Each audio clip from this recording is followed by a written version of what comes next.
Honorable señor Javier Pagalday, vicecónsul general de España, padre José Luis Menéndez. Y bueno, quisiera nombrarlos a todos ustedes uno por uno, pero íbamos a estar hasta muy tarde aquí. Y bueno, los queremos mucho a todos. Ya ustedes se dieron cuenta de que después de tantas cosas que han dicho de mí, se nota que me quieren mucho, pero también me ponen en un gran aprieto. Y bueno, vamos a ver cómo salimos de esto.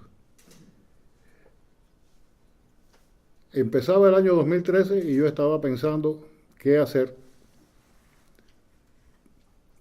qué libro escribir. Yo sabía que tenía que escribir algo que estuviera a la altura de la conmemoración. Hablé entonces con el padre José Luis porque yo había escrito algo unos años atrás sobre los primeros gobernadores de la Florida y dije, bueno, pues voy a coger todo esto, le voy a agregar algunas cosas más y voy a tratar de hacer algo que esté a la altura del 500 aniversario. Así surge este libro, que es deudor en primer lugar de historiadores que me precedieron en la Florida, como mi buen amigo Fran de Varona, que comenzó mucho antes que yo en este empeño.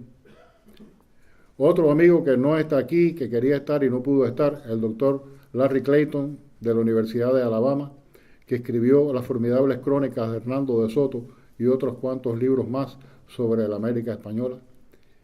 Y bueno, por supuesto, ellos empezaron por un camino que yo solamente continué después. Escribo este libro que no es la continuación del primer tomo de la historia de la Florida colonial hispana que todos ustedes conocen, porque el libro está dedicado fundamentalmente al descubrimiento de la Florida y a qué representa el descubrimiento de la Florida, quiénes fueron los hombres que fueron los primeros gobernadores españoles y sus biografías hasta 1620. ¿Por qué hasta 1620? Porque en 1620 es la fundación oficial de Jamestown. Jamestown había sido fundada antes, a partir de 1608, pero oficialmente fue fundada en 1620. Ahora, en ese momento de la fundación de Jamestown, ya se había fundado San Agustín de la Florida, pues en 1565, o sea, 55 años antes, y había otras ciudades más fundadas también por españoles, de las cuales hablaré después. El libro, en primer lugar, narra la gesta de los primeros exploradores, los primeros navegantes, los primeros marinos, y por supuesto, la gesta del descubrimiento por Juan Ponce de León. Algunos dicen que Juan Ponce de León y Figueroa, los últimos estudios de la genealogía de Juan Ponce de León, dice que se llamaba Juan Ponce de León y González de Perea. O sea, hay un apellido diferente, pero bueno, son los últimos estudios genealógicos y parecen ser las conclusiones últimas, lo que no quiere decir que sean las conclusiones ciertas. Pero bueno, es una hipótesis que puede ser enriquecedora o no. Este hombre fue el descubridor de la Florida en 1513, y cuando él estaba descubriendo la Florida pensando que había llegado a la tierra donde estaba la fuente de la eterna juventud, y llegó en un hermoso día de Pascua, de la Pascua de las Flores, y por eso llamó a esta tierra Terra Florida, o sea, la tierra de las flores. Él mismo no sabía qué importancia tenía aquel descubrimiento que acababa de hacer. ¿Empezaba entonces la historia de la Florida? No, empezaba algo mucho más importante que eso. Empezaba la historia de los Estados Unidos ese día. Porque fue la primera vez que un europeo pisó la tierra de los Estados Unidos con el propósito de fundar. Y por supuesto las fundaciones españolas no eran igual no se parecían en nada a las fundaciones inglesas. Los ingleses que llegaron a la Florida llegaron en función de intereses particulares de la Compañía de Londres, e intereses económicos, pero no con intereses fundacionales. No venían a fundar un país. Venían a obtener beneficios, a beneficiarse del comercio, a enriquecerse en definitiva. Algunos llegaban por motivos religiosos huyendo, pero los españoles llegaron a fundar. Ahora, ¿qué pasó aquí? En primer lugar, la gesta más heroica que ha habido nunca, yo creo que en ninguna parte del mundo, porque conquistar México por Hernán Cortés conquistar Perú por Francisco de Pizarro y por Almagro fueron bromas en comparación con la conquista de la Florida. Piensen ustedes que llegaron aquí primero 8 expediciones, 13 expediciones exploradoras para ver cómo era la cosa, dónde estaban los ríos, las montañas, cuáles eran los mejores lugares. Después llegaron 8 expediciones colonizadoras, desde la primera de Ponce de León en 1521 hasta la última de Pedro Menéndez de Avilés en 1565. Murieron cientos de hombres, ya mi amigo Frank acaba de relatar todo eso. Se perdieron embarcaciones, caballos, aperos, gente, dinero, más que en toda cualquier conquista de España en América. Pero además hubo otra cosa que tuvo que vencer Ponce de León, que no tuvo que vencer ningún conquistador español, porque ningún conquistador español tuvo que pelear primero contra franceses perfectamente bien armados y más numerosos para después empezar a colonizar un lugar. Cortés no tuvo que hacer eso, Pizarro tampoco.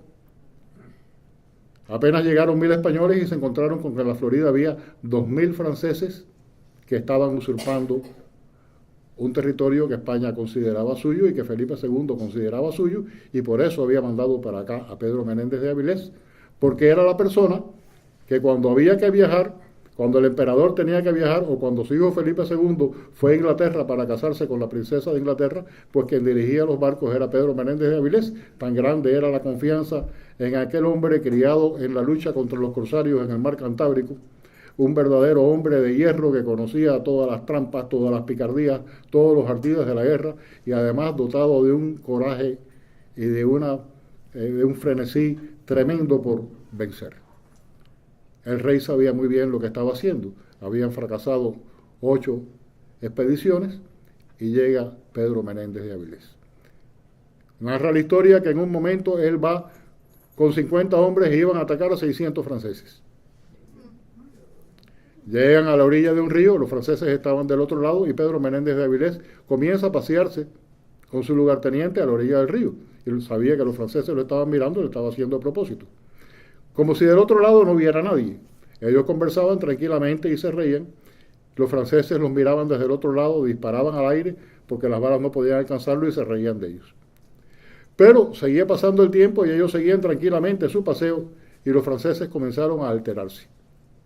Bueno, pues cuando esta gente está tan tranquilos será porque trae mucha gente y tienen que ser más que nosotros, porque si no, no andarían riéndose así de esa forma o se habrían ido de aquí. Y en definitiva, en cierto momento levantan una bandera blanca, mandan un bote y llega el emisario de los franceses y le dice a Menéndez de Avilés que se rinda con todos sus españoles a las fuerzas del rey de Francia. Menéndez responde con una carcajada. Mejor ríndanse ustedes porque en el momento en que querramos borrarlos los vamos a borrar. Nosotros somos cientos. Por supuesto, aquella era mentira. Así que regrese y hable con su jefe. Bueno, pues los franceses se reunieron, conversaron y un par de horas después llegó el jefe del grupo de los franceses a parlamentar, a pactar las condiciones de la rendición. Trajo un documento que había sido firmado por el rey de Francia dándole potestad a ellos para que ocuparan aquellas tierras. Se lo entrega a Menéndez de Avilés. Mientras tanto, los 50 hombres de Menéndez en la espesura de la selva habían hecho unos corrales de madera. Les dijeron que tenían que venir desarmados. Llegaron aquellos 600 hombres desarmados. Iban llegando en grupos, en botes a la orilla y los iban conduciendo a los corrales que habían preparado para encerrarlos, y así, de esa forma, 50 hombres metieron en corrales a 600. Y Pedro Menéndez de Avilés ganó sin disparar un tiro una batalla que siempre hubiera debido perder, porque aquellos franceses, por supuesto, utilizaban las mismas técnicas, tenían las mismas armas, etcétera, etcétera, y un enfrentamiento con ellos hubiera sido tremendo. Pero Menéndez era el tipo de gente que cuando tenía que lanzarse a la lucha, él no contaba al adversario, sencillamente se lanzaba al ataque.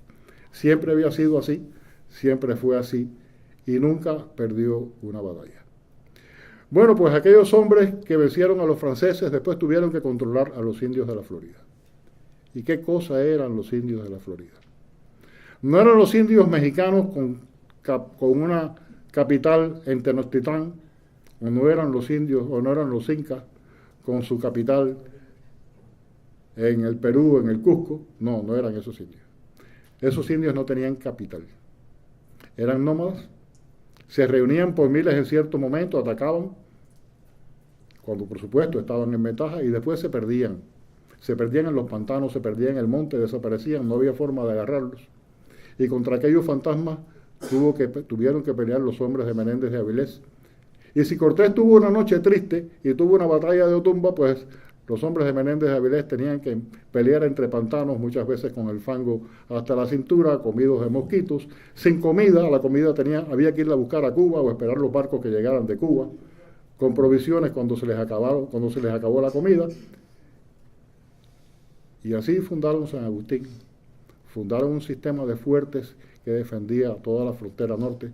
Fundaron la segunda ciudad, la villa de Santa Elena, y comenzaron a enseñar a los indios a leer y a escribir, a contar. Les enseñaron el catecismo, a vestirse. Les enseñaron la rueda, que los indios no la conocían, las primeras nociones de agricultura. Algo muy distinto a lo que hacían los colonos en otras partes. Y después de toda esta introducción, donde se cuenta el nacimiento de las dos primeras ciudades, San Agustín y Santa Elena, que desapareció con el tiempo, y después de narrar también la historia de Ponce de León, empiezan las 12 biografías y termina el libro con la construcción del castillo de San Marcos, la real fuerza del castillo de San Marcos, que fue como se llamó, la fortaleza invencible de España en la frontera norte, contra la cual se estrellaron tanto los ingleses como los piratas. Todas las invasiones fueron detenidas ante las murallas del castillo de San Marcos. Y cuando los españoles se marchan, después del fatídico cambio de la Florida por La Habana en 1762, cuentan que los pobladores de San Agustín lloraban y decían que aquellos que nunca se habían rendido en la batalla, aquellos que nunca habían bajado la bandera, ahora tenían que rendirse en un papel, en un tratado. Pero la historia continuó. La historia continuó, después la Florida volvió a ser española y los españoles siguieron haciendo otras muchas cosas. Y este libro que algunos de ustedes tienen ya, pues narra esta historia, que es el comienzo de la historia de los Estados Unidos. Pero hay mucho más que hizo España aquí. No hay un solo pedacito de los Estados Unidos a donde no llegara antes España. No hubo un solo tramo de costa del Pacífico o del Atlántico que no fuera cartografiado antes por los españoles. No hubo río que desembocara en el Atlántico o en el Pacífico cuyo curso no hubiera sido fijado, ni cadena de montañas que no apareciera en los primeros mapas. El primero, el de Juan de la Cosa, en 1502. Ya aparece el contorno de la Florida, que todavía no se llama la Florida. La Florida tuvo un obispo, Fray Juan Suárez, desde el año 1527. La mayor parte del Imperio Español todavía no tenía obispo, pero ya se había nombrado un obispo para la Florida. ¿Por qué? La Florida era muy importante. La Florida al norte, San Agustín al norte y La Habana al sur custodiaban el estrecho de la Florida, garantizaban el paso de la flota, controlaban el mar de las Antillas, y la Florida además defendía todo el imperio desde San Agustín hacia abajo de posibles expediciones inglesas. Pero mientras todo eso ocurría en la Florida, desde el Mississippi hacia el oeste hay 19 estados de la Unión Norteamericana que pertenecían a la Nueva España, sin contar los estados de la Florida y la Luisiana que pertenecían a la Capitanía General de Cuba. ¿Qué se me queda afuera? Bueno, pues se me queda afuera Alaska. ¿Se me queda afuera Hawái? Sí. Pero Alejandro Malaspina llegó a Alaska en el año 1788 con Bruno de Zeta, clavó la bandera de España y fundó una ciudad. ¿A quién se le ocurre fundar una ciudad en Alaska en 1788. Bueno, pues solamente a los españoles se les ocurrió eso, ¿no? Pero la ciudad existe y se llama Ciudad Valdés. Está ahí. En este momento tiene 6.000 habitantes. Los españoles llegaron primero a Hawái. Ruy López de Villalobos llegó a Hawái en 1555. La isla que hoy se llama Hawái, él la llamó La Desgraciada. Bueno, pues parece que no le fue muy bien por ahí. Parece que los hawaianos, aparte de bailar el hula hula, pues también tenían flechas y lanzas. A lo mejor no le fue muy bien. Pero el caso fue que él bautizó a todas las islas y las más pequeñas las bautizó con el nombre de Islas de los Monjes. Todos estos estados de la costa del Pacífico y hacia adentro, hasta el Mississippi, 19 estados de la Unión Americana, fueron recorridos, fueron poblados, se erigieron ciudades. No solamente las ciudades heredadas de las misiones franciscanas como San Francisco o como San Antonio, San Francisco en California o San Antonio en Texas. Estoy hablando de otras cosas. Porque antes de que los ingleses fundaran Jamestown, se había fundado Santa Fe en 1598 por Juan de Oñate. Se le dio nombre oficial en 1610, también antes de la fundación oficial de Jamestown, pero se fundó en 1598 y junto con Santa Fe se fundaron San Juan de Río Grande y la ciudad de nuestro padre San Francisco, también en Nuevo México. Bueno, pues resulta que Santa Fe, fundada antes que Jamestown, existe, es la capital de Nuevo México. Las demás ciudades existen también. Jamestown duró 85 años, ya no existe. Hay mucho más. ¿Cuánto tiempo podríamos estar hablando de eso?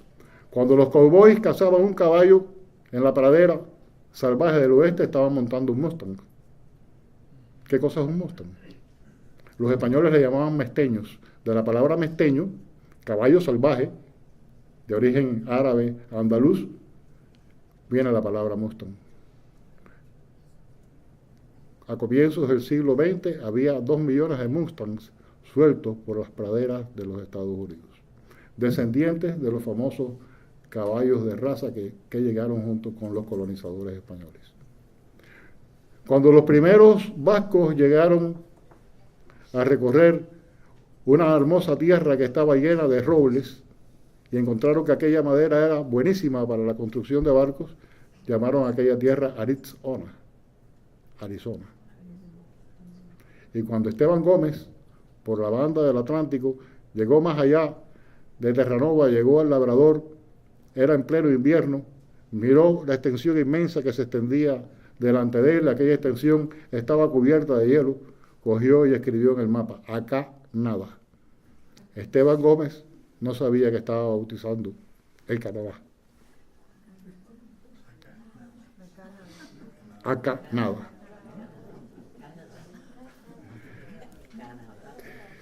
La última misión se creó en la isla de Nootka. La isla de Nootka. La isla de Nootka está más allá de la isla de Vancouver. Bien, el fraile que levantó una misión en Nootka, el único que pudo levantar una misión ahí, porque los franciscanos que habían llegado anteriormente fueron devorados por los indios, que además de otras costumbres eran también antropófagos, pues estuvo después en Cuba, el famoso Fray José de la Cruz Espí, el padre de Valencia, murió en olor de santidad y ya se ha abierto su proceso de canonización. Pues esta es la historia que traté de contar en este libro. El libro se hizo con documentos, sobre todo con documentos. No quiere decir que yo no utilizara bibliografía, sí lo utilicé, pero cuando se afirma un hecho histórico en este libro es porque hay un documento histórico detrás. Así se escribió y narra esta historia que tiene como propósito fundamental recordar que este país no solo le debe su descubrimiento a los españoles, le debe algo mucho más que su descubrimiento, porque todos los aportes geográficos de los españoles fueron utilizados después por los ingleses, por los franceses o por cualquiera que haya llegado a este país.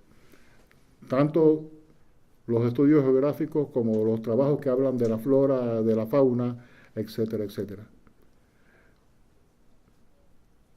Estados Unidos tuvo sus primeras leyes gracias a España.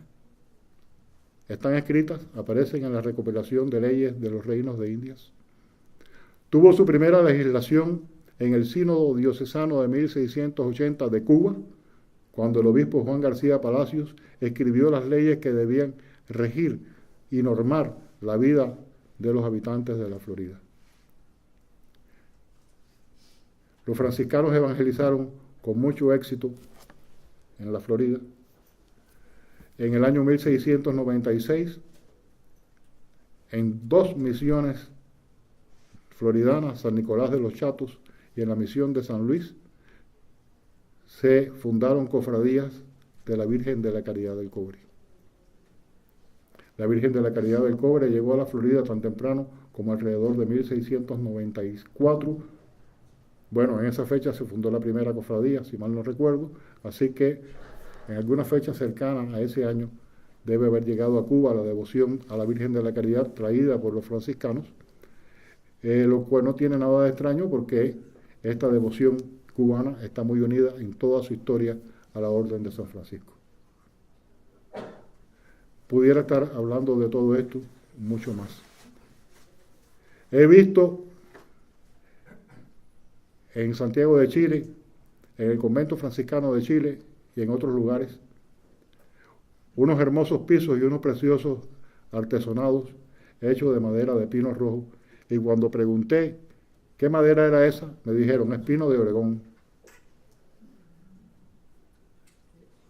Desde los establecimientos españoles en Oregón, entonces Nueva España, un estado muy al norte, ya casi pegado al Canadá, viajaban los pinos por toda la costa del Pacífico para las grandes construcciones en Santiago de Chile, de la misma forma que las mejores maderas de Cuba iban a España y están ahora en el Palacio del Escorial, o pelearon en no sé cuántas batallas en 109 navíos edificados, construidos en el Real Astillero de La Habana, por ejemplo, aquel gigante de los mares que fue la Santísima Trinidad. Solamente quiero agregar una cosa más. ¿Qué fue lo que hizo España? En toda América, y no voy a hablar solamente de Estados Unidos, sino en América. Se ha hablado mucho de la leyenda negra de España en América, y yo solamente voy a mencionar un dato. A partir de ese dato, pues ustedes pueden sacar sus propias conclusiones. En Estados Unidos y Canadá no llegan a 1 millón los descendientes de indios. Los ingleses y sus sucesores, pues sencillamente acabaron con los indios. No hay que investigarlo mucho. Hay bastantes películas de cowboy todavía para dar fe de todo esto. En América del Sur, desde el río Bravo para abajo, hay 380 millones de habitantes y 250 millones de descendientes de indios que o bien son indios puros o bien son mestizos de indios. El 96% de esos indios son católicos.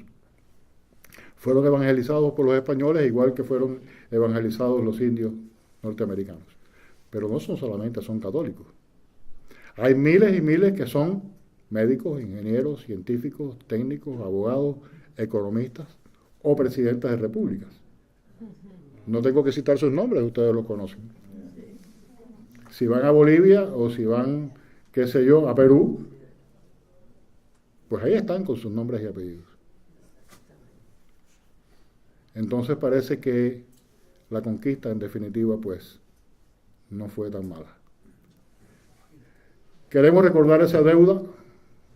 Aquí somos muy poquitos, estamos reunidos en este Instituto de Estudios Cubanos y estamos metidos en ese empeño quijotesco de propagar estos conocimientos porque parece que El historiador siempre está en deuda con la verdad y siempre tiene que tratar de pagar esa deuda. Eso era lo que quería decirles hoy, y el resto, bueno, pues ya se lo dijo Frank, o lo pueden leer ustedes en el libro. Y muchas gracias por su paciencia.